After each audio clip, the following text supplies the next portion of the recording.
Сәлем достар, менің есімім Асылбек. Маңғыстауда жеті әнші, яғни жеті қайқы өткен екен. Қайқы деген сөз сал сері деген сөзбен синонимдес болып келеді. Олар тек қана ән айтып қана қоймай, күйді де тартатын болған.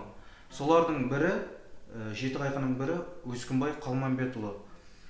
Осы жеті қайқыға арнап жеті бұлбұл деген күй шығарған екен.